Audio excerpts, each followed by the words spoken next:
নমস্কাৰ, মই আপিল ৰহমান আৰু স্বাগতম জনাইছোঁ এই ইউটিউব চেনেললৈ। আজি আমি পঢ়িম ক্লাছ 6ৰ সমাজ বিজ্ঞানৰ যিটো পাঠ নং 2 আছে, পৃথিৱীৰ আকাৰ আৰু আকৃতি।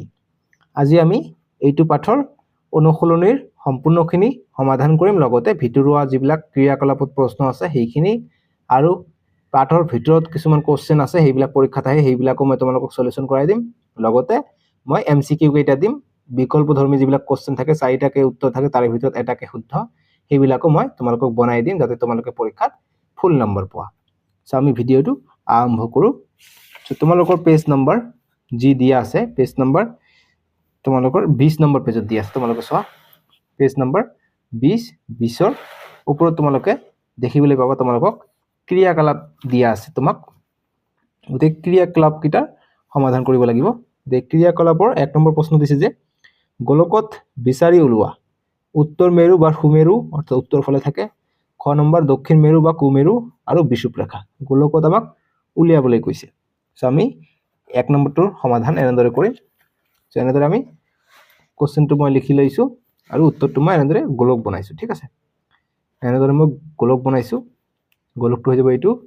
স্কুলৰ সহায়ত তোমালোকে জ্যামিতিৰ বাকচৰ সহায়ত এইটো গোলটো আঁকাই দি এনেকৈ গোলক আঁকিবা।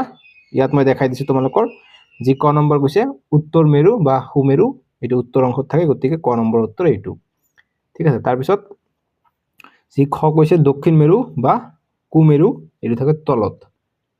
আৰু মাজে মাজে যি ভাগ কৰে পৃথিৱীক, এইটো উত্তৰ গোলাৰ্ধ, এইটো দক্ষিণ গোলাৰ্ধ, এইটো হৈ যায় বিষুৱৰেখা। ঠিক আছে, বিষুৱৰেখা হৈছে 0 ডিগ্ৰী, এইটো মনত ৰাখিবা।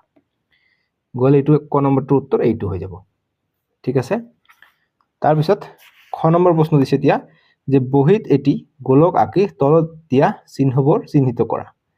বহীত আমাক গোলক আঁকি তলত দিয়া চিহ্নবোৰ চিহ্নিত কৰিব কৈছে। ঠিক আছে, গতিকে আমাক ক নম্বৰ দিছে মেৰুদণ্ড, উত্তৰ মেৰু, দক্ষিণ মেৰু আৰু বিষুৱৰেখা। ঠিক আছে, গতিকে মেৰুদণ্ড কৈছে, তাৰপিছত কৈছে উত্তৰ মেৰু, তাৰপিছত দক্ষিণ মেৰু আৰু বিষুৱৰেখা। গতিকে আগৰটোৰ ওপৰৰ দৰে সেমে, জাষ্ট ইয়াত অকল মেৰুদণ্ডৰ কথাটো অকমান বেলেগকে দিছে। খ নম্বৰটো আমি এতিয়া সমাধান কৰিম। ইয়াত ওপৰৰখিনিৰ দৰে সেম, জাষ্ট ইয়াত মেৰুদণ্ড এটা বেলেগকে দিছে। সো আমি সেম 2ৰ উত্তৰটো মই লিখিছো যে 2ৰ উত্তৰ ওপৰৰ দৰে, অৰ্থাৎ ওপৰৰ দৰে আমি সেম এনেদৰে কম। আমাক ক নম্বৰ এতিয়া এইবাৰ আমাক জাষ্ট ক নম্বৰ দিছে, আমাক মেৰুদণ্ড ওলাবলৈ কৈছে, গতিকে মেৰুদণ্ড হ'ব এইটো। ঠিক আছে, গতিকে এইটো কাৰচিন দি লিখিবা যে মেৰুদণ্ড, মেৰুদণ্ড। ঠিক আছে, এইটো হৈ যাব তোমালোকৰ মেৰুদণ্ড। এইটো হৈ যাব ক নম্বৰটো মেৰুদণ্ড, 2ৰ কাৰণে। আৰু যি কৈছে উত্তৰ মেৰু, গতিকে উত্তৰ মেৰু হৈ যাব এইটো, গতিকে এইটো তোমালোকে 2 নম্বৰৰ কাৰণে খ নম্বৰ দিবা। তাৰপিছত দক্ষিণ মেৰু কৈছে 2 নম্বৰ প্ৰশ্ন কৰে, এইটো দিবা গ নম্বৰ। ঠিক আছে, আৰু দিছে বিষুৱৰেখা, গতিকে এইটো হৈ যাব বিষুৱৰেখা, গতিকে এইটো হৈ যাব ঘ নম্বৰ। এইটো গ'লে 1 2 এটা সলিউশন দি আমাক 1 নম্বৰ আৰু 2 নম্বৰৰ উত্তৰ আমাৰ হৈ গ'ল। এতিয়া কৈছে যে 3 নম্বৰ প্ৰশ্নটো দিছে যে গোলকত চাই আমাৰ দেশ ভাৰত কোন গোলাৰ্ধত কোৱা। গতিকে কোন গোলাৰ্ধত আমাৰ গোলক চাই ক'ব কৈছে, গতিকে যি বিষুৱৰেখাৰ ওপৰ ফালে থাকে, ওপৰ ফালকটোক কয় উত্তৰ গোলাৰ্ধ আৰু নিচৰটোক কয় দক্ষিণ গোলাৰ্ধ। গতিকে আমাৰ ভাৰতবৰ্ষ পৃথিৱীখন আমাৰ ইণ্ডিয়াখন ইয়াতে আছে। ঠিক আছে, ইণ্ডিয়াৰ মেপৰ নিচিনাকৈ আমি অঁকাই দিছো। এইটো ইণ্ডিয়াৰ মেপ হোৱা নাই যদিও আনুমানিক এইটো হয়। ঠিক আছে, এইটো আনুমানিক চিত্ৰহে হয়। ইণ্ডিয়াৰ মেপটো ইয়াত আছে, ধৰি লোৱা তোমালোকে ইণ্ডিয়া। গতিকে ইণ্ডিয়া কি উত্তৰ গোলাৰ্ধত আছে, বিষুৱৰেখাৰ ওপৰত আছে, গতিকে উত্তৰ গোলাৰ্ধত হৈ যাব। ঠিক আছে, সো গতিকে আমি 3 নম্বৰটো উত্তৰ লিখিম যে গোলকত চাই আমাৰ দেশ ভাৰত কোনখন গোলকত কোৱা, গতিকে উত্তৰ কৰিম উত্তৰ গোলাৰ্ধত। এইখিনি কৰিলে আমাৰ 3 নম্বৰৰ সমাধান হৈ গ'ল। এতিয়া নেক্সট আমি চাম এইবিলাক ইম্পৰ্টেণ্ট বস্তু, যেনেকৈ বিষুৱৰেখাৰ কিমান ডিগ্ৰী, 0 ডিগ্ৰী। ঠিক আছে, যেনেকৈ প্ৰধান কেইটামান অক্ষৰেখা আছে 20 পেজত। যি কৰ্কট ক্ৰান্তি ৰেখা আছে, ট্ৰপিক অফ কেঞ্চাৰ, এইটো 23.1/2, অৰ্থাৎ 23.5 ডিগ্ৰী উত্তৰ অংশত আছে, উত্তৰ ফালে আছে। ঠিক আছে, এইটো নৰ্থ ফালে আছে। তাৰপিছত মকৰ ক্ৰান্তি আছে, মকৰ ক্ৰান্তিটো 23.5, এইটো দক্ষিণ ফালে আছে। আৰু সুমেৰু উত্তৰ ফালে থাকে, 66.1/2 ডিগ্ৰী। আৰু যি কুমেৰু থাকে, কুমেৰু দক্ষিণ ফালে থাকে, দক্ষিণ ফালে 66.1/2 ডিগ্ৰী দক্ষিণাংশত ঠিক আছে এই দুটা ইম্পৰ্টেণ্ট তাৰপিছত তেনেকুৱা যে আমি যদি পোহৰ যদি আমি সিধাকে মাৰো কম ঠাইত পৰে আৰু বেছি উজ্জ্বল হয় আমি হেলনীয়া ভাবে যদি পোহৰ পৰে তেনেহলে উজ্জ্বল অকমান কম হয় কিন্তু বিচৰিত হয় তেনেকৈ সূৰ্যৰ ওপৰত ভাগ কৰি তাপমণ্ডল ভাগ কৰিছে তাপমণ্ডল তোমালোকৰ চাৰিটা আছে চাৰিটা তাপমণ্ডল ইয়াত দিয়া আছে এটা হৈছে গ্ৰীষ্মমণ্ডল এটা হৈছে উত্তৰ নাতিশীতোষ্ণ মণ্ডল এটা হৈছে উত্তৰ শীতমণ্ডল তিনিটা তাৰপিছত দক্ষিণ নাতিশীতোষ্ণ মণ্ডল আৰু দক্ষিণ শীতমণ্ডল গতিকে তিনিটা চাৰিটা পাঁচটা আছে মুঠ মণ্ডল ঠিক আছে এই মণ্ডল কেইটা ইম্পৰ্টেণ্ট তাৰপিছত তোমালোকৰ নেক্সট যি প্ৰশ্ন দিয়া আছে তোমালোকৰ পেজ নম্বৰ 22 দিয়া আছে এই কেইটা প্ৰশ্ন এতিয়া আমি সমাধান কৰিম ক্ৰিয়াকলাপৰ 1 নম্বৰ প্ৰশ্নটো দিছে যে মানচিত্ৰ চাই কৰ্কট ক্ৰান্তি ৰেখা ভাৰতৰ কোন কোন ৰাজ্যৰ ওপৰেৰে পাৰ হৈ গৈছে দলত আলোচনা কৰি লিখা গতিকে কৰ্কট ক্ৰান্তি ৰেখা আমাৰ ভাৰতবৰ্ষত মুঠ 8খন ৰাজ্যৰে পাৰ হৈ গৈছে গতিকে এইখন ৰাজ্যৰ আমি উত্তৰ লিখিম এনেদৰে তোমালোকৰ এইটো এনসাৰ এনেদৰে লিখিবা 1 নম্বৰটো যে ক্ৰিয়াকলাপ 1 নম্বৰ প্ৰশ্নটো দিছে যে মানচিত্ৰ চাই কৰ্কট ক্ৰান্তি ৰেখা ভাৰতৰ কোন কোন ৰাজ্যৰ ওপৰেৰে পাৰ হৈ গৈছে দলত আলোচনা কৰা আমি উত্তৰ কৰিম যে উত্তৰ মিজোৰাম ত্ৰিপুৰা পশ্চিমবংগ ঝাৰখণ্ড ছত্তীশগড় মধ্যপ্ৰদেশ ৰাজস্থান গুজৰাট মুঠ 8খন ৰাজ্য দি যি কৰ্কট ক্ৰান্তি ৰেখা আছে এইটো পাৰ হৈ গৈছে ঠিক আছে এইটোৰ আনসাৰ হৈ যাব এইটো তাৰপিছত নেক্সট প্ৰশ্নৰ যেটো দিছে যে তলত উল্লেখ কৰা দেশসমূহ তাপমণ্ডলৰ কোন অংশৰ অন্তৰ্গত গোলক অথবা মানচিত্ৰ চাই কোৱা আমাক যে জাপান ফ্ৰান্স দক্ষিণ আফ্ৰিকা আৰু সুদান ঠিক আছে আমাৰ তাপমণ্ডল আছে গ্ৰীষ্মমণ্ডল নাতিশীতোষ্ণ মণ্ডল আৰু শীতমণ্ডল গতিকে উত্তৰ দক্ষিণ আছে গতিকে কোনটো কোন মণ্ডলত পৰিছে এটা আমাক চিত্ৰ চাই ক'ব কৈছে গতিকে আমি ইয়াৰ উত্তৰটো এনেদৰে কৰিম 2 নম্বৰৰ আমি ক নম্বৰটো আমাক দিছে জাপান জাপানটো লিখিম যে উত্তৰ নাতিশীতোষ্ণ মণ্ডল যে আমাৰ গোলক আছে গোলকটো এইটো যে গোলকটো এইটো যে উত্তৰ নাতিশীতোষ্ণ মণ্ডল আছে এইটো উত্তৰ নাতিশীতোষ্ণলত নাতিশীতোষ্ণ মণ্ডল বুলি দিবা মণ্ডল উত্তৰ নাতিশীতোষ্ণ মণ্ডল ঠিক আছে উত্তৰ নাতিশীতোষ্ণ মণ্ডলত আছে জাপান আছে আৰু ফ্ৰান্স আছে গতিকে জাপানটো উত্তৰ নাতিশীতোষ্ণ মণ্ডল আৰু ফ্ৰান্সো হৈ যাব উত্তৰ নাতিশীতোষ্ণ মণ্ডল তাৰপিছত যি দিছে যে দক্ষিণ আফ্ৰিকা গতিকে দক্ষিণ আফ্ৰিকা এই তলফালে আছে ঠিক আছে গোলকৰ তলফালে আছে গতিকে দক্ষিণ আফ্ৰিকা থাকে যি দক্ষিণ নাতিশীতোষ্ণ মণ্ডল আছে এইটো থাকে দক্ষিণ আফ্ৰিকা ঠিক আছে গতিকে দক্ষিণত পৰিব গতিকে লিখিম যে দক্ষিণ আফ্ৰিকা দক্ষিণ নাতিশীতোষ্ণ মণ্ডল তাৰপিছত আমাৰ নেক্সট দিছে সুদান ক'ত থাকে তোমালোকে মনত ৰাখিবা যে আমাৰ দক্ষিণ শীতমণ্ডল আছে দক্ষিণ শীতমণ্ডলত কিন্তু মানুহ নাই ঠিক আছে এইটো এন্টাৰ্কটিকা ইয়াত বহুত বৰফ পৰি থাকে ইয়াত মানুহ নাথাকে কিন্তু উত্তৰ যি শীতমণ্ডল আছে উত্তৰ শীতমণ্ডলত বহু দেশ থাকে তাৰে ভিতৰত এটা দেশ হৈছে সুদান গতিকে শীতমণ্ডল হৈ যাব ঠিক আছে শীতমণ্ডল বা হিমমণ্ডল গতিকে আমি লিখিম যে সুদান উত্তৰ শীতমণ্ডল ঠিক আছে পাই গলো আমি এইকেইটাৰ উত্তৰ এতিয়া আমি নেক্সট প্ৰশ্ন চাম নেক্সট প্ৰশ্ন আমাক এইফালে দিছে যে তোমালোকে সব পেজ নম্বৰ তোমালোকৰ কিতাপৰ 23 নম্বৰ পেজত দিয়া আছে এইটো দুটা প্ৰশ্ন দিয়া আছে এই দুটা প্ৰশ্নৰ এতিয়া আমি সমাধান কৰিম আমাক 1 নম্বৰটো দিছে যে গোলক বা পৃথিৱীৰ মানচিত্ৰত মুখ্য দ্ৰাঘিমা ৰেখাৰ অৱস্থিতি নিৰ্ণয় কৰা গতিকে মুখ্য দ্ৰাঘিমা ৰেখাৰ অৱস্থিতি হৈ যাব এইটো হৈ যাব 0 ডিগ্ৰী ঠিক আছে 0 ডিগ্ৰী গতিকে আমি 1 নম্বৰটো উত্তৰ এনেদৰে লিখিম যে পৃথিৱীৰ মুখ্য দ্ৰাঘিমা ৰেখাডাল 0 ডিগ্ৰী দ্ৰাঘিমাংশ মান ধৰি লোৱা হয় তাৰপিছত 2 নম্বৰটো দিছে যে গোলকত চাই ভাৰত মুখ্য দ্ৰাঘিমা ৰেখাৰ পূব নে পশ্চিম দিশে অৱস্থিত কোৱা সো যি আমাৰ মুখ্য দ্ৰাঘিমাংশ আছে এইটো ইয়াৰ ভাৰত আমাৰ ইয়াত পৰিব ঠিক আছে গতিকে ইয়াত পৰিলে কি হ'ব পূব সাইডত পৰিব গতিকে পূব ফালে আহিব ঠিক আছে গতিকে আমি উত্তৰ লিখিম 2 নম্বৰটো যে পূব দ্ৰাঘিমা অংশ উত্তৰ পাই গলো আমি এই দুটাৰ কৰিলো আমি ঠিক আছে এতিয়া আমাক নেক্সট যি দিছে এতিয়া অনুশীলনী দিছে ঠিক আছে আমি এতিয়া অনুশীলনীৰ আটাইকেইটা প্ৰশ্নৰ সমাধান কৰিম তাৰপিছত আমি এক্সট্ৰা কোৱেশ্চন সমাধান কৰিম তাৰপিছত এমচিকিউখিনি সমাধান কৰিম সো তোমালোকে যদি এতিয়ালৈকে ভিডিওটো লাইক কৰা নাই ভিডিওটো লাইক কৰি দিবা দেই সো আমি অনুশীলনীৰ এতিয়া প্ৰশ্নকেইটাৰ সমাধান কৰো সো এতিয়া আমি অনুশীলনীত যিকেইটা প্ৰশ্ন আছে সেইকেইটা প্ৰশ্ন আমি সমাধান কৰিম সো ফাৰ্স্ট অনুশীলনীৰ যে 1 নম্বৰ প্ৰশ্ন দিছে যে তলৰ প্ৰশ্নবোৰৰ চমু উত্তৰ দিয়া একৰ ক নম্বৰ প্ৰশ্নটো দিছে যে কৰ্কট ক্ৰান্তি ৰেখা কাক বলে সো আমি উত্তৰ কৰিম যে বিষুৱ ৰেখাৰ উপৰি হততে ব্যৱহাৰ হোৱা 23/1/2 ডিগ্ৰী অৰ্থাৎ 23.5 ডিগ্ৰী উত্তৰ অক্ষাংশলৈকে থকা অংশক কৰ্কট ক্ৰান্তি ৰেখা বলা হয় গতিকে কৰ্কট ক্ৰান্তি ৰেখা কি যে 23.5 ডিগ্ৰী যাৰ থাকে এটা অক্ষৰেখা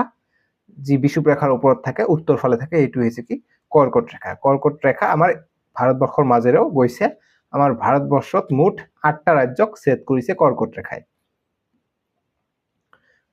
তাৰ পিছত খ নম্বৰ প্ৰশ্ন যে তাপমণ্ডল তিনিটা কি কি গতিকে তাপমণ্ডল যে তিনিটা আছে কি কি আছে গতিকে আমি উত্তৰ কৰিম যে তাপমণ্ডল তিনিটা হল গ্ৰীষ্মমণ্ডল নাতিশীতোষ্ণ মণ্ডল আৰু শীতমণ্ডল ঠিক আছে এই তিনিটা হৈছে তাপমণ্ডল তাৰপিছত গ নম্বৰ প্ৰশ্ন দিছে যে অক্ষৰেখা কাক বলে গতিকে অক্ষৰেখা কাক বলে আমাক সুধিছে আমি এনসাৰ কৰিম যে বিষুৱ ৰেখা সমান্তৰাললৈকে ক্ৰমে উত্তৰলৈ আৰু দক্ষিণলৈ কিছুমান বৃত্তাকাৰ ৰেখা কল্পনা কৰা হৈছে এইবোৰকে অক্ষৰেখা বলে ঠিক আছে বুজি পালো নেক্সট ঘ নম্বৰ প্ৰশ্ন দিছে যে দ্ৰাঘিমা ৰেখা কাক বলে উত্তৰ কৰিম যে পৃথিৱীৰ উপৰিভাগৰ কোনো ঠাইৰ অৱস্থান নিৰ্ণয় কৰিবলৈ অক্ষাংশৰ উপৰি উত্তৰ মেৰু আৰু দক্ষিণ মেৰু সংযোগী কিছুমান কাল্পনিক ৰেখাৰ সহায় লোৱা হয় এই ৰেখাবোৰকে দ্ৰাঘিমা ৰেখা বলা হয় দ্ৰাঘিমা ৰেখাকে আমি বুজিলো এতিয়া আমাক নেক্সট প্ৰশ্নটো দিছে 9 নম্বৰ যে গ্ৰীষ্মমণ্ডল আটাইতকৈ উষ্ম কিয় হয় গতিকে গ্ৰীষ্মমণ্ডলটো আটাইতকৈ উষ্ম কিয় হয় অৰ্থাৎ গ্ৰীষ্মমণ্ডলত কিয় গৰম বেছি থাকে আমাক এইটো এনসাৰ কৰিব লাগে গতিকে আমি এনসাৰটো এনেদৰে কৰিম যে উত্তৰ যে গ্ৰীষ্মমণ্ডলত বছৰৰ প্ৰায়ভাগ সময়তে সূৰ্যৰ ৰশ্মি পোনপটীয়াভাৱে পৰে ফলত এই অঞ্চল আটাইতকৈ বেছি উষ্ম হয় গতিকে সূৰ্যৰ ৰশ্মি যেটো আছে সূৰ্যৰ ৰশ্মি এইটো অঞ্চলত পোনপটীয়াকৈ পৰে ঠিক আছে ডাইৰেক্ট পৰে গতিকে পোহৰ যদি সিধাকে পৰে তেনেহলে কি হয় কম এটা ঠাইতে বেছি উজ্জ্বল হৈ যায় কিন্তু কম ঠাই আগৰি ধৰে কিন্তু যদি আমি হেলনিয়া কৰি আমি যদি অন্ধকাৰ কোঠাতে টৰ্চ মাৰো পোহৰটো তাহলে কি পোহৰটো বিচ্ছিৰিত হয় কিন্তু আৰু কি পাও আমি পোহৰটো অকমান কম পাও ঠিক আছে গতিকে এইটো এই কাৰণে কৈছে যে যত ডাইৰেক্টলি সূৰ্যৰ পোহৰটো পৰে তাত অলপ ঠাইৰ কাৰণে তাত উজ্জ্বল বেছি হয় অৰ্থাৎ কি গৰম বেছি হ'ব গতিকে গ্ৰীষ্ম হ'ব সহজ ভাষাতে এইটো হ'ব তাৰপিছত 6 নম্বৰ প্ৰশ্নটো ইম্পৰ্টেন্ট প্ৰশ্ন এইটো যে বিষুৱ ৰেখা কোনটো তাপমণ্ডলত অৱস্থিত উত্তৰ কৰিম বিষুৱ ৰেখা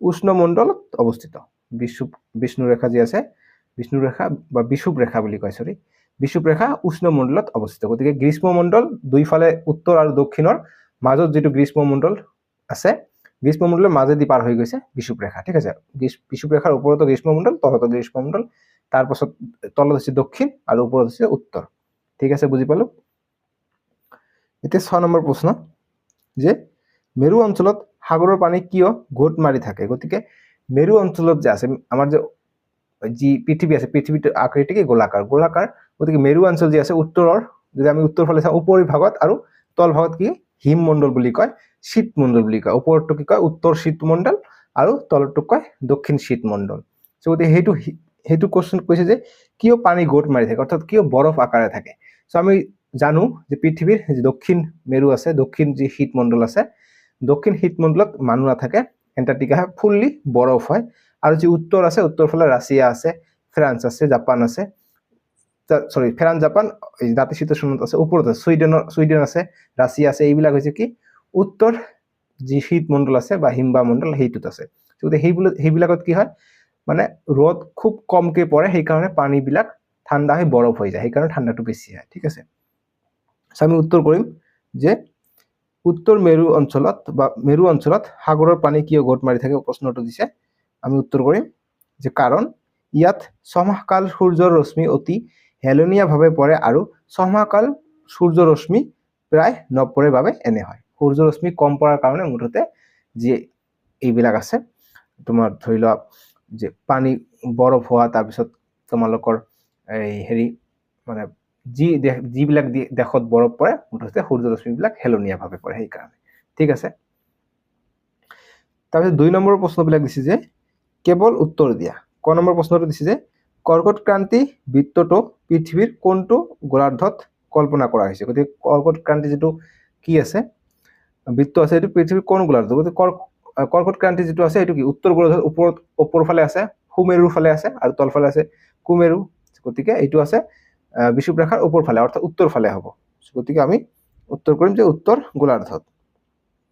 তাৰপৰা খ নম্বৰ প্ৰশ্নটো দিছে যে কি কাল্পনিক ৰেখাই পৃথিৱীৰ কেন্দ্ৰৰ 2 মেৰুবিন্দুক সংযোগ কৰিছে? গতিকে কি কাল্পনিক ৰেখাই পৃথিৱীৰ 2 মেৰুবিন্দুক সংযোগ কৰিছে? এইটো হৈ যাব আমাৰ দ্ৰাঘিমা ৰেখাই। ঠিক আছে, এনসাৰ হৈ যাব দ্ৰাঘিমা ৰেখাই। নেক্সট প্ৰশ্নটো দিছে যে গোলকৰ কোনটো ফালে উত্তৰ মেৰু থাকে? সো গোলকৰ যি ওপৰ ফালে থাকে, ওপৰ ফালে উত্তৰ মেৰু থাকে। ঠিক আছে, উত্তৰ কৰিম ওপৰ ফালে বা ওপৰ ফালে, একে কথা, উত্তৰ ফালে বা ওপৰ ফালে। এনসাৰটো হ'ব উত্তৰ ফালে বা ওপৰ ফালে। ঠিক আছে, বুজি পাইছো। নেক্সট ঘ নম্বৰ প্ৰশ্ন যে বিষুৱ ৰেখাৰ অক্ষাংশ কিমান? গতিকে বিষুৱ ৰেখাৰ অক্ষাংশ কিমান? গতিকে বিষুৱ ৰেখাৰ অক্ষাংশ হৈছে 0 ডিগ্ৰী। আৰু যদি তোমালোকক সোধে যে কৰ্কট ক্ৰান্তি ৰেখাৰ অক্ষাংশ কিমান? গতিকে 23.5 ডিগ্ৰী উত্তৰ। মকৰ ক্ৰান্তিৰ কি কিমান দ্ৰাঘিমাংশ কিমান? তেনেহ'লে কি হ'ব 23.5 ডিগ্ৰী, কিন্তু দক্ষিণত হ'ব সেইটো। ঠিক আছে, সেইটো কথা মনত ৰাখিব লাগিব। গতিকে কিমান দূৰলৈকে গ্ৰীষ্ম কাল হৈ থাকে বা গ্ৰীষ্ম হৈ থাকে সেইটো হ'ব 23 ডিগ্ৰী উত্তৰৰ পৰা 23.5 ডিগ্ৰী উত্তৰৰ পৰা 23.5 ডিগ্ৰী দক্ষিণলৈকে এইটো গ্ৰীষ্ম পৰি থাকে। তাৰপিছত 23.5 ডিগ্ৰীৰ পিছৰ পৰা 66.5 ডিগ্ৰীলৈকে তলফালে দক্ষিণ ফালে কি থাকে? নাতিশীতোষ্ণ থাকে। আৰু সেম বিষুৱ ৰেখাৰ ওপৰ ফালে গ্ৰীষ্মকালৰ পিছত 23 ডিগ্ৰীৰ পিছত সেইফালে আকৌ 66.5 ডিগ্ৰী উত্তৰ ফালে আকৌ কি থাকে? সেইটো শীত থাকে, নাতিশীতোষ্ণ থাকে। আকৌ 66.5 ডিগ্ৰীৰ পিছতহে উত্তৰ ফালে হিম আহে বা ঠাণ্ডা পৰে বা শীত পৰে। আকৌ তলফালে দক্ষিণ ফালেও 66.5 ডিগ্ৰীৰ পিছতহে ঠাণ্ডা পৰে। ঠিক আছে, এইখিনি কথা মনত ৰাখিবা। এইখিনি কথা হৈছে মেইন মূল বস্তু। ঠিক আছে, সো পৃথিৱীখনক বিষুৱ ৰেখাৰ দুটা ভাগত ভাগ কৰিছে, ওপৰটো হৈছে উত্তৰ গোলাৰ্ধ আৰু নিচৰটো হৈছে দক্ষিণ গোলাৰ্ধ। এইটো কথা তোমালোকে খেয়াল কৰিবা, মনত ৰাখিবা। নেক্সট 9 নম্বৰ প্ৰশ্নটো দিছে যে তুমি কোন গোলাৰ্ধৰ বাসিন্দা? গতিকে আমি কোন গোলাৰ্ধৰ বাসিন্দা? আমি আমাৰ যিটো গোলাৰ্ধ আছে আমি ইণ্ডিয়াটো কি পৰে? পূব ফালে পৰে আৰু এইফালে উত্তৰ ফালে পৰে। ঠিক আছে, ওপৰ ফালে পৰে। গতিকে আমি কি কৰিম যে উত্তৰ গোলাৰ্ধৰ বাসিন্দা। গতিকে এনসাৰ লিখিম উত্তৰ গোলাৰ্ধৰ। ঠিক আছে, ইমানখিনি বুজি পালো। এতিয়া আমাক কি দিছে তোমালোকে চোৱা। এতিয়া দিছে 3 নম্বৰৰ প্ৰশ্নবিলাক দিছে যে শুদ্ধটোত ৰাইট চিন দিয়া বুলি কৈছে। যিটো এনসাৰ শুদ্ধ হ'ব সেইটো আমাক ৰাইট চিন দিব লাগিব। ক নম্বৰ প্ৰশ্নটো দিছে যে মুখ্য দ্ৰাঘিমা ৰেখাৰ মান হৈছে, গতিকে মুখ্য দ্ৰাঘিমা ৰেখাৰ মান কিমান? গতিকে আমি জানো 1 দি আছে 90 ডিগ্ৰী, বি দি আছে 0 ডিগ্ৰী, চি দি আছে 66 ডিগ্ৰী। গতিকে অপশ্যন বি হৈ যাব, 2 নম্বৰটো হৈ যাব শুদ্ধ 0 ডিগ্ৰী। যি মুখ্য দ্ৰাঘিমা ৰেখাৰ মান হৈছে 0 ডিগ্ৰী। এইটো ইম্পৰ্টেণ্ট, তোমালোকৰ পৰীক্ষাত হুবহু আহিব, MCQ আকাৰে আহিব। ঠিক আছে, গতিকে এইবিলাক তোমালোকে মনত ৰখাটো নিশ্চয় প্ৰয়োজন। কিন্তু তাৰপিছত খ নম্বৰ প্ৰশ্ন যে শীতমণ্ডলৰ অৱস্থান হৈছে, গতিকে শীতমণ্ডলৰ অৱস্থানটো কি? আমাক দিছে মেৰু অঞ্চল আৰু বিষুৱ অঞ্চল। গতিকে এনসাৰ হৈ যাব মেৰু অঞ্চল। শীত অঞ্চল ক'ত হৈছে? মেৰু অঞ্চলত। গতিকে শীত য'ত মেৰু, পৃথিৱীৰ উত্তৰ ফালে মেৰু আৰু তলফালে মেৰু আমি কি পাওঁ? শীত পাওঁ, হিম পাওঁ। ঠিক আছে, বিষুৱ অঞ্চলত আমি গ্ৰীষ্ম পাওঁ। গতিকে কেতিয়াও আমি শীত পাব নোৱাৰো। গতিকে মেৰু অঞ্চলত হৈ যাব ৰাইট এনসাৰ। গ নম্বৰ প্ৰশ্নটো দিছে যে বিষুৱৰ পৰা কিমান ডিগ্ৰী অক্ষাংশত মকৰ ক্ৰান্তি পোৱা যাব? গতিকে যি বিষুৱ ৰেখা আছে, বিষুৱ ৰেখাৰ পৰা কিমান ডিগ্ৰী তলত, অৰ্থাৎ আমি জানো ওপৰ ফালে কি আছে? কি কৰ্কট ৰেখা আছে। গতিকে কৰ্কট ক্ৰান্তি ৰেখা আছে, তলফালেহে আছে তোমালোকৰ আমাৰ পৃথিৱীৰ মকৰ ক্ৰান্তি ৰেখা। গতিকে মকৰ ক্ৰান্তি ৰেখা কিমানত আছে? 23.5 ডিগ্ৰী দক্ষিণতহে আছে। গতিকে আমি চাম 23.5 ডিগ্ৰী দক্ষিণ ক'ত আছে। অপশ্যন এ নহ'ব, অপশ্যন বি নহ'ব, অপশ্যন বি হৈ যাব ৰাইট এনসাৰ, কিয়নো 23.5 ডিগ্ৰী দক্ষিণ অক্ষাংশ। গতিকে অপশ্যন বি হৈ যাব ইয়াৰ শুদ্ধ উত্তৰটো। বুজি পাইছা? এতিয়া ঘ নম্বৰ প্ৰশ্ন যে 1 ডিগ্ৰীৰ অন্তৰে অন্তৰে দ্ৰাঘিমা ৰেখাৰ মুঠ সংখ্যা কিমান? গতিকে 1 ডিগ্ৰী অন্তৰে অন্তৰে দ্ৰাঘিমা ৰেখাৰ মুঠ সংখ্যা কিমান? গতিকে যিহেতু পৃথিৱীটো গোলাকাৰ, গতিকে গোলাকাৰ হলে এটা সাৰ্কেল হলে আমি কিমান ডিগ্ৰী বুলি জানো? এটা সাৰ্কেলৰ কিমান ডিগ্ৰী থাকে? 360 ডিগ্ৰী। গতিকে আমি জানো যে 360টা ভাগত যি দ্ৰাঘিমা ৰেখা আছে এইবিলাক ভাগ কৰিছে। গতিকে এটা দ্ৰাঘিমাৰ কি ভাগ হৈছে 1 ডিগ্ৰী। গতিকে 360 আছে 360 ডিগ্ৰী।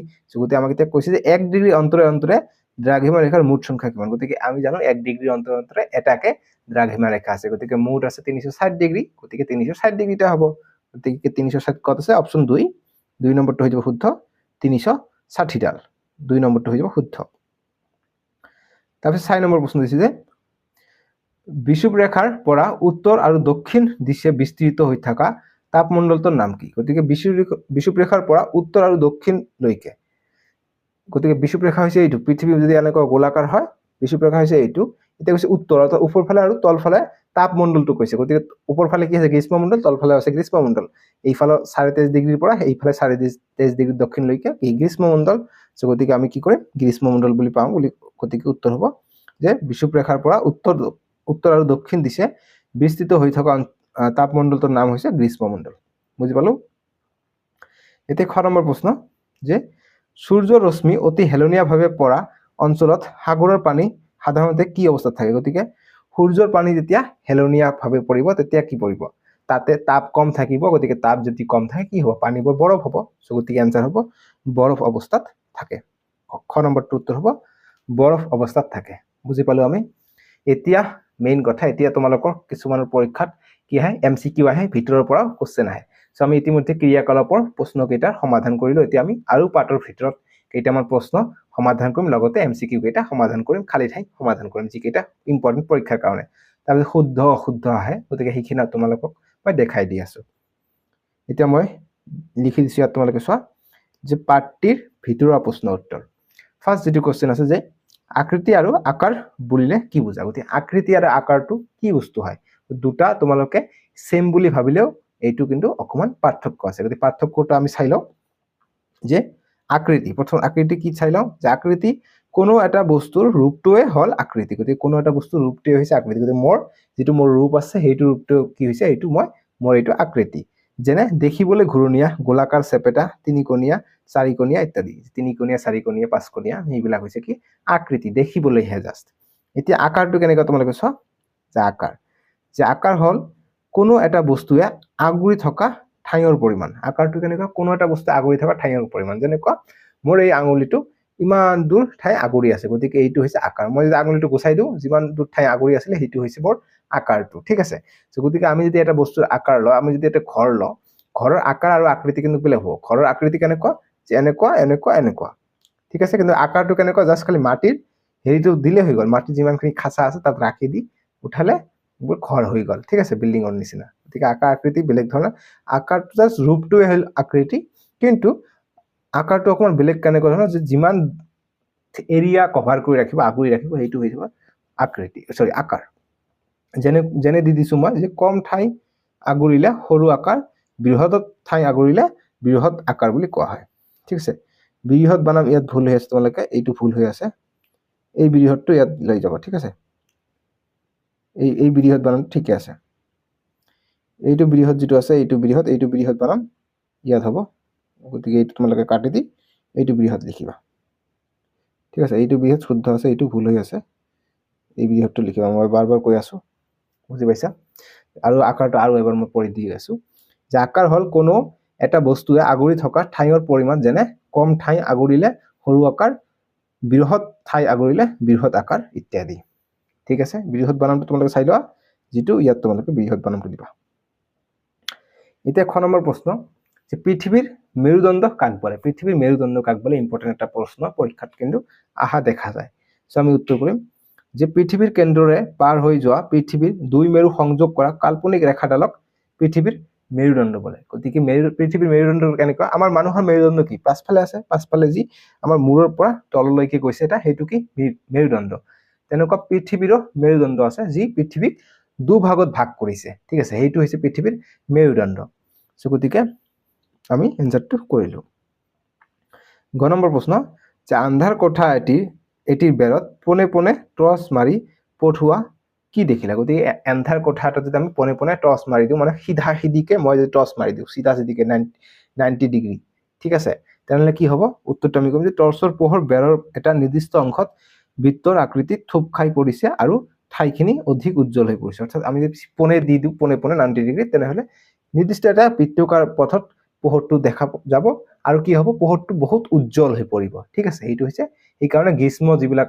যত বেছি গৰম পৰে যেনেকৈ আফ্ৰিকা আছে তেনেকুৱা ঠাই যিবিলাক লিবিয়া সিবিয়া যিবিলাক তেনেকুৱা ঠাই আছে তেনেকুৱা ঠাই ডাইৰেক্ট সূৰ্যৰ ৰশ্মিবোৰ পৰে এই কাৰণে তাতে গৰম বেছি ঠিক আছে আকৌ নেক্সট খ নম্বৰ প্ৰশ্নটো দিছে এনেদৰে যে আন্ধাৰ কোঠা এটিৰ বেৰত হেলনীয়াভাৱে টৰ্চ মাৰি পঠোৱা কি দেখিলা যে এন্ধাৰ কোঠা এটাত হেলনীয়াভাৱে এতিয়া টৰ্চ মাৰি পঠাব কৈছে গতিকে মই চিধা চিধিকে এবাৰ টৰ্চ মাৰিলো এতিয়া হেলনীয়াকৈ টৰ্চ মাৰিব কৈছে হেলনীয়াকৈ টৰ্চ মাৰিলে কি হ'ব পোহৰখিনি বিস্তৃত হৈ যাব আৰু উজ্জ্বল কম হ'ব ঠিক আছে এইটোৱে কথা গতিকে এইবিলাক কি নাতিশীতোষ্ণ অঞ্চলত পৰে বা শীত অঞ্চলত পৰে গতিকে আমি এনসাৰ কৰিম যে টৰ্চৰ পোহৰ অধিক ঠাই সিঁচৰিত হৈ পৰিছে আৰু পোহৰৰ তীব্ৰতা কম দেখা গৈছে গতিকে পোহৰ অধিক ঠাইত হ'ব কিন্তু যি তীব্ৰতা থাকিব উজ্জ্বল থাকিব সেইটো কম হ'ব অৰ্থাৎ গৰমটো কম হ'ব ঠিক আছে এতিয়া তোমালোকে নিশ্চয়কৈ জানা যে এটা যে কাঁচৰ হেৰি গোলাকাৰ আছে সেইটো যে আমি সূৰ্যৰ পোহৰ তেনেকৈ ৰাখি দিওঁ তাত যদি আমি ফকাছ কৰো কিবা এটা হাতত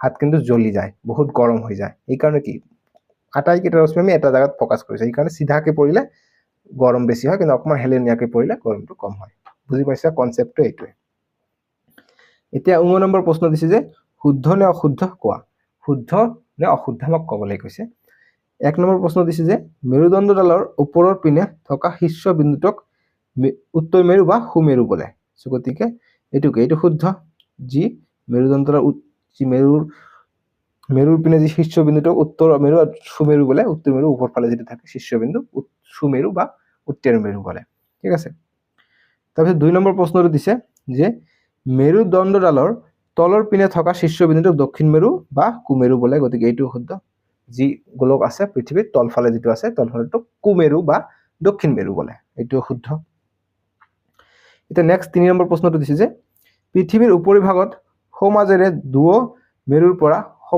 সমুদ্ৰত পুৱা পশ্চিমকৈ এডাল ৰেখা কল্পনা কৰি লোৱা হৈছে ইয়াকে বিষুৱ ৰেখা বুলি কোৱা হয় গতিকে হয় এইটো শুদ্ধ বিষুৱ ৰেখা কি আমি এটা কল্পনা কৰিছো ৰেখা যে পৃথিৱীৰ সমাজেৰে এটা ৰেখা পাৰ হৈছে ইয়াকে আমি বিষুৱ ৰেখা বলো বিষুৱ ৰেখাৰ দ্ৰাঘিমাংশ কিমান মান কিমান 0 ডিগ্ৰী অৰ্থাৎ 1 ডিগ্ৰী নাই ইয়াৰ পৰা হে ডিগ্ৰী ষ্টাৰ্ট হয় এটা 6 নম্বৰ প্ৰশ্নবিলাক দিছে শুদ্ধটোত ৰাইট চিন দিবলৈ গৈছে 1 নম্বৰ দিছে যে বিষুৱ ৰেখাৰ পৰা কিমান ডিগ্ৰী অক্ষাংশত কৰ্কট ক্ৰান্তি পোৱা যায় গতিকে বিষুৱ ৰেখাৰ পৰা যে পৃথিৱীৰ মাজে মাজে কাটিছে তাৰ পৰা কিমান ডিগ্ৰী দূৰত কৰ্কট ৰেখা পোৱা যায় গতিকে কৰ্কট ক্ৰান্তি ৰেখা কিমান 23.5 ডিগ্ৰী ওপৰ ফালে আছে গতিকে কি হ'ব উত্তৰ হ'ব 23.5 ডিগ্ৰী উত্তৰ গতিকে 23.5 ডিগ্ৰী উত্তৰ কত আছে অপশন সি হৈ যাব ৰাইট আনসাৰ 23.5 ডিগ্ৰী উত্তৰ অক্ষাংশত ঠিক আছে এতিয়া আমি 2 নম্বৰ প্ৰশ্নটো চাম 2 নম্বৰ প্ৰশ্নটো দিছে যে নাতিশীতোষ্ণ মণ্ডল মানে কি গতিকে নাতিশীতোষ্ণৰ মানে কি ইমান গৰমো নহয় ইমান ঠাণ্ডাও নহয় সো গতিকে অপশন হ'ব যাব আমাৰ এ হ'ব অধিক গৰম বি হৈছে অধিক ঠাণ্ডা সি দিছে অধিক গৰম আৰু অধিক ঠাণ্ডা এটো নহব সি ডি হৈ যাব যে অধিক গৰমো নহয় অধিক ঠাণ্ডাও নহয় যেনেকৈ আমাৰ ভাৰতবৰ্ষটো অধিক গৰমো নহয় ঠাণ্ডাও নহয় পাকিস্তান বাংলাদেশ এইবিলাক কি শ্ৰীলংকা এইবিলাক কি নাতিশীতোষ্ণ অঞ্চলৰ দেশ এইবিলাকত বেছি ঠাণ্ডাও নাথাকে বেছি গৰমো নাথাকে ঠিক আছে গতিকে ডি হৈ যাব ইয়াৰ শুদ্ধ উত্তৰটো 3 নম্বৰ প্ৰশ্নটো দিছে যে বিষুৱ ৰেখাৰ মান হল গতিকে বিষুৱ ৰেখাৰ মান কিমান বিষুৱ ৰেখা যেহেতু মাজে মাজে যায় কি হ'ব 0 ডিগ্ৰী হ'ব সো অপশন কত আছে 0 ডিগ্ৰী এ দি আছে 20 ডিগ্ৰী সি বি দি আছে 0 ডিগ্ৰী সি দি আছে 900 ডি দি আছে 23.5 ডিগ্ৰী গতিকে বি হৈ যাব ৰাইট আনসাৰ 0 ডিগ্ৰী ঠিক আছে আনসাৰ বি 0 ডিগ্ৰী এটা 4 নম্বৰ প্ৰশ্ন দিছে যে বিষুৱ ৰেখাৰ পৰা কিমান ডিগ্ৰী অক্ষাংশত কুমেৰু বৃত্ত পোৱা যায় গতিকে বিষুৱ ৰেখাৰ পৰা কিমান ডিগ্ৰী অক্ষাংশত কুমেৰু অৰ্থাৎ দক্ষিণ ফালে কুমেৰু থাকে গতিকে কিমান ডিগ্ৰী পোৱা যায় 23.5 ডিগ্ৰী দক্ষিণ সো গতিকে 23.5 ডিগ্ৰী দক্ষিণ কত আছে এই অপশন 23.5 ডিগ্ৰী দক্ষিণ সৰি এটো কি কৈছে কুমেৰু বৃত্ত পোৱা যায় গতিকে কুমেৰু বৃত্ত তলফালে থাকে গতিকে এটো হৈ যাব 66.5 দক্ষিণ অক্ষাংশ হ'ব ঠিক আছে 66.5 দক্ষিণ অক্ষাংশ সো এটো आंसर হৈ যাব অপশন এ ঠিক আছে সো ইমানখিনি আছিল আজি ভিডিওত তোমালোকে ভিডিওটো চাই কেনেকা পালা মোক কমেন্ট বক্সত জনাবলৈ নাপাহৰিবা লাইক আৰু সাবস্ক্ৰাইব কৰিবা আজি লৈকে ইমানে বাই বাই টেক কেয়াৰ আৰু নেক্সট ভিডিওত আমি নেক্সট এটা চেপ্টাৰ লৈ আলোচনা কৰিম আজিৰ এইটো সেশন তোমালোকে কেনেকা পালা মোক লাইক কৰি তোমালোকে জনাই দিবা কিয়নো তোমালোকক এইটো ভিডিওত কমেন্ট সাপোৰ্ট নকৰে ক্লাস 6 ৰ কাৰণে সো ক্লাস 7 ত গৈ কমেন্ট কৰিব পাৰিবা ক্লাস 6 ত নোৱাৰা তোমালোকে জাস্ট লাইক দি মোক ক'ব লাগিব যে ভিডিওটো ভাল হৈছে নে বেয়া হৈছে গতিকে এইখিনি বাবে টেক কেয়াৰ।